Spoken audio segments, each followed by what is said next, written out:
Alors bonjour, je vais vous montrer donc dans cette petite vidéo l'animation sur la propulsion.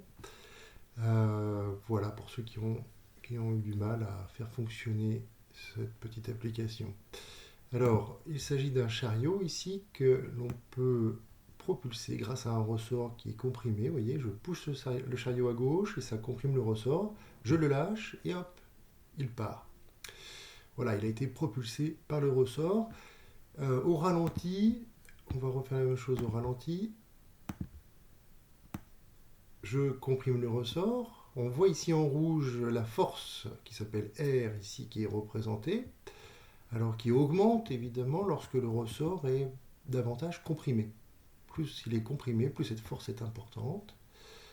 Je lâche et on voit cette propulsion donc grâce à cette force causée par le ressort. On voit ici les graphiques de l'intensité de la force en fonction du temps et puis de la vitesse. Alors, si on peut regarder pas à pas maintenant, donc je vais avancer pas à pas. Au début, la force est importante, mais au fur et à mesure que j'avance, elle diminue puisque le ressort en fait est décomprimé, il s'allonge et donc finalement il pousse moins fort. Donc on comprend que cette force ici diminue. Et puis la vitesse augmente, et oui, puisque le chariot ici est soumis à cette force qui le pousse, d'accord, et donc il l'oblige à avancer toujours plus vite.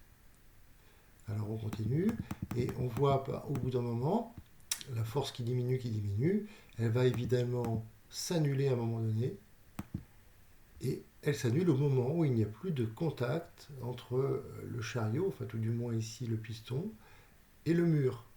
Il faut qu'il y ait le mur, évidemment, sur lequel on peut se repousser. Et vous voyez ce qui se passe pour la vitesse du chariot. Juste à ce moment-là, en même temps, vous pouvez constater par vous-même